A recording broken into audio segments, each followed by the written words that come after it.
A reading from the book of Matthew, chapter 6, verse 25, through chapter 7, verse 23. Therefore, I tell you, do not worry about your life, what you will eat or drink, or about your body, what you will wear. Is not life more important than food, and the body more important than clothes?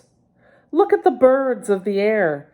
They do not sow, or reap, or store away in barns, and yet your heavenly Father feeds them.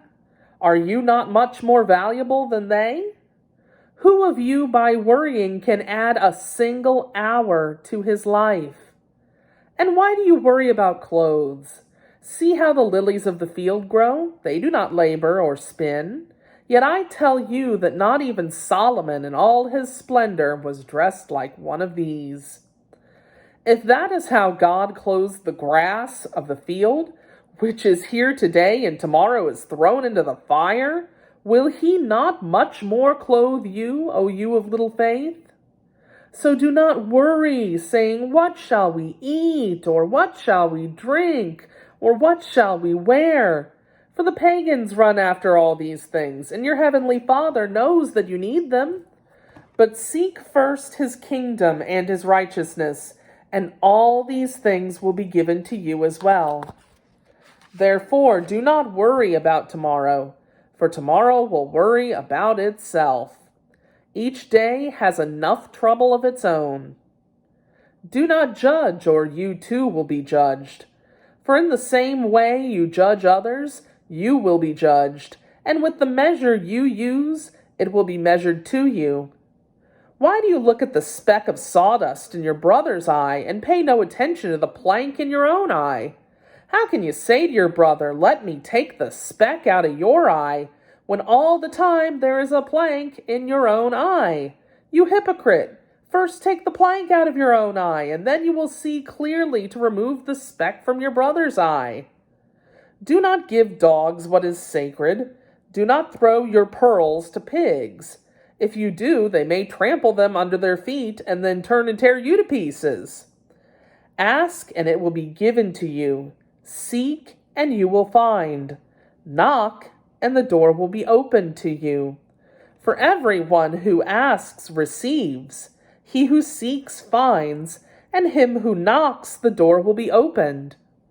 Which of you, if his son asks for bread, will give him a stone? Or if he asks for a fish, will give him a snake? If you then, though you are evil, know how to give good gifts to your children, how much more will your Father in heaven give good gifts to those who ask him? So in everything, do to others what you would have them do to you, for this sums up the law and the prophets. Enter through the narrow gate, for wide is the gate and broad is the road that leads to destruction, and many enter through it. But small is the gate and narrow the road that leads to life, and only a few find it. Watch out for false prophets. They come to you in sheep's clothing, but inwardly they are ferocious wolves.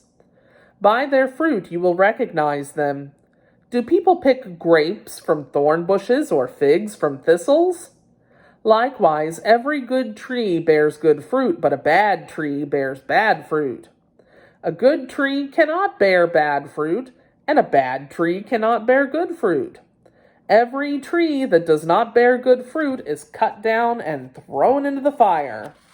Thus, by their fruit, you will recognize them.